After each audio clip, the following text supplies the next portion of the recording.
Few people know the mood in St. Peter's Square better than Colm Flynn, Vatican correspondent for EWTN News. He was right there. He got to meet with the Pope himself this weekend. Colm, it's always great to see you. Thank you for taking the time tonight. And first and foremost, describe the energy on the ground for us. I mean, what was this like? Natasha, it's great to see you again, and a very good night from Rome. It's 2:20 a.m. here local time. You can see the little twinkling lights behind me. Yesterday, 1 million people there. Today it's quiet, and actually that image you're looking at your screen now, that was myself and my wife Paola meeting Pope Leo XIV at the Vatican on Saturday, just before he went to Tor Vergata here 40 minutes outside of Rome city centre to talk to the 1 million pilgrims who had come, Natasha, from all over the world, over 146 countries. Now, the numbers, we were expecting them to be big, but I think no one was expecting them to hit the 1 million mark. And this was incredible because many of these pilgrims had been travelling for days to get to Rome. I met a group of Americans who were from the Carolinas, from Alabama, some from Kentucky as well, and they'd been actually hiking across the week down through Italy just to see the Holy Father. Because remember, Natasha, you know, with the recent passing of Pope Francis, this is the first time young Catholics, new converts, people just interested in a spiritual life or something more profound, a more profound meaning in life. This is their first time to get up close and personal with a pontiff, with Pope Leo XIV, the first American Pope. And boy, were they there, and were they enthusiasm.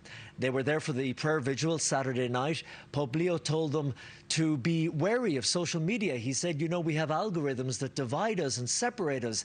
And while the internet and social media can be a great tool for evangelizing, and you should be digital missionaries, he said it can also leave you numb, and to be wary of that.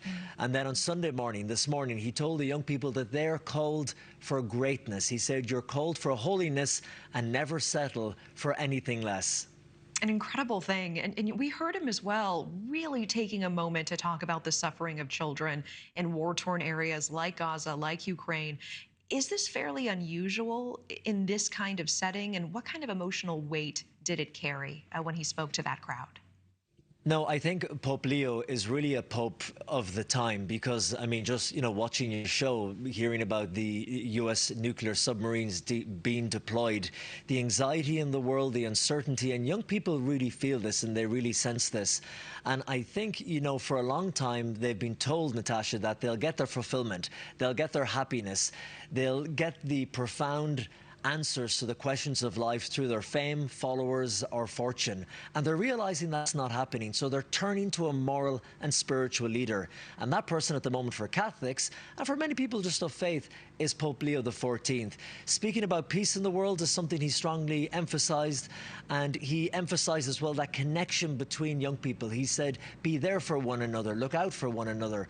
But that was one of the strong messages when he spoke to the young people. Remember as well, when I say Pope of the time, although he's only been the pontiff for the last couple of months, already, Natasha, on 4 or 5 occasions, he's mentioned artificial intelligence. And again, while he said this can be a great tool for humanity, he said it can also be used as quite a dangerous thing. You know, when he's talking about AI-assisted weaponry, making them more deadly, disconnecting us from one another.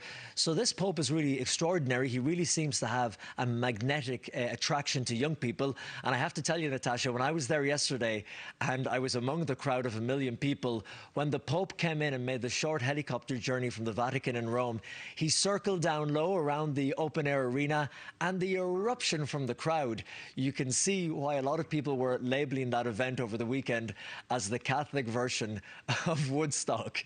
It's incredible. I can only imagine what that energy was like. And very quickly, Colm, I know you've had the great honor, the great pleasure of making the acquaintance of the previous Pope as well. On a personal level, what was it like to meet this particular Pope? And was there any moment or interaction off camera or piece of it that's really going to be staying with you going forward? You're right, Natasha, because my wife and I met Pope Francis just before he passed away, and this was really special. I'm watching it here again on screen, and I feel a little bit teary actually looking at it because we just got married 6 months ago, And Pope Leo, you see it there in the video, he's beginning to bless us, and he said, I want to bless your marriage. May you have a long and happy marriage and always be there for each other. It was short, but it was really sweet. My wife, being from El Salvador, spoke to him in Spanish. Because I'm not that smart or bright and I can't speak Spanish, I spoke to him in English. But having a Pope who can now speak perfect English, it was just a wonderful event. He gave us a blessing, and we said it was an honor to be following and covering his papacy for the whole world. Thank you for watching. Subscribe below and download our NewsNation app right now on your phone, and you will get fact-based, unbiased news for all Americans.